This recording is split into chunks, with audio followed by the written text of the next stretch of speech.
Oh, it's 510. Yes, 510. It was the Dane Camelot. The most popular size. The most popular size in that era. Riding these at Pike, you know, and he's back door. Nobody was going back door. I mean, guys are going back door, but not like him.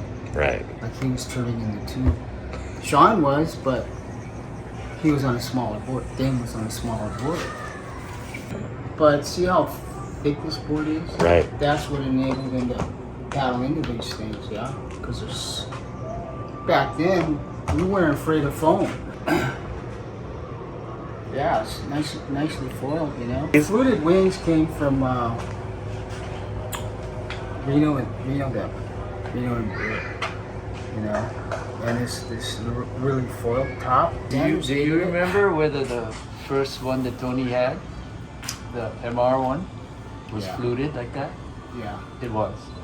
I think so. One of our managers went to Australia and he ordered a custom so he could surf in Australia.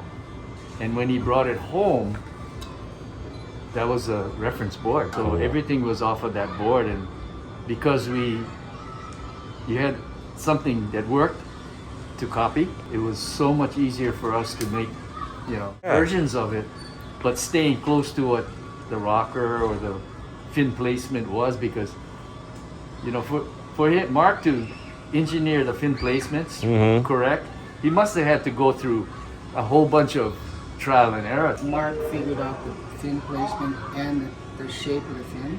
And like the Steve Bliss fishes were all keel fins. They're made for kneeboarders. But to figure out how far up they go, The cant.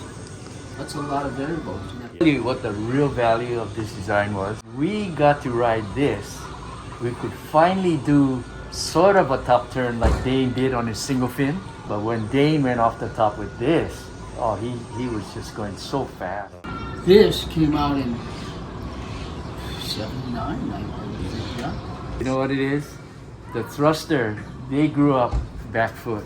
We grew up with it, so we adapted. These, we were forward foot. Right. So we knew how to rail it. Marvin Foster brought home, I don't even know the shaper's name, but he brought home a thruster for us to copy. But it was the fin setup was too far, only back foot, that we had to adjust the fins to make it work for the regular guy, because Marvin was really back footed. Yeah. So he could turn it. Yeah. And he was strong. Yeah. And we needed something that was a little bit easier to turn, coming from the twin fin to that. And feel the difference, because this has a really, I measured it, it's got really deep V off the tail. Yeah. And the new ones are not as deep as this. This is, if you put a straight edge, then it's really thicky. It's really apex. That's what we're doing, especially right behind the fin. It's just like a mountain. I never got to talk to Mark about why he created this. I don't know what he was having in his mind. He was just... Well, he came up with a twin fin because the modern twin fin, because Reno bought this fishy Steve Bliss board down to the Coke contest. The waves were really small. Yeah. Right? It was a green board. Reno won a contest in Japan with that board. It's kind of like keel fins. Yeah. You know? But the point, the whole thing was because it was so wide, it just had a lot of planing surface and a small, low rocker. He could go across the waves, and because it was a twin fin, it could turn. Yeah. You know, because back then, the other alternative was a single fin. I think that version was actually too wide for Hawaii. Yeah. You know, Yeah. it goes too fast. And maybe Mark pulled that from the Reno series riding Yes. and put it into that small wave.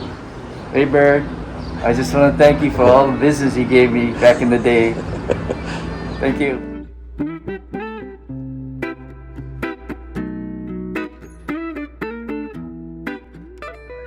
Bag. Oh, inevitably we got the bubble pack. Oh man. Oh, oh the goosebumps are already starting to. Aw. Oh, look at the signatures on this thing. Dude, this is better than Christmas. Oh, brother Craig. Wow. Freshie? Is this one of Kemper's boards? Yeah, it's Billy Kemper's. Billy Kemper? Oh, dude. This thing has been under the feet of legend.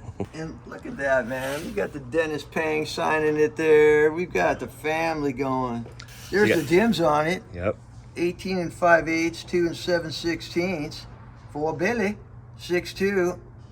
I do believe I'm going to have to try to get my sorry butt out there and ride this thing. It's the full-on, like, then and now and in the future. What a great way to end a year. And thank you guys. Mahalo from the heart. And I'll come over next year, we hang out. How's that? Aloha.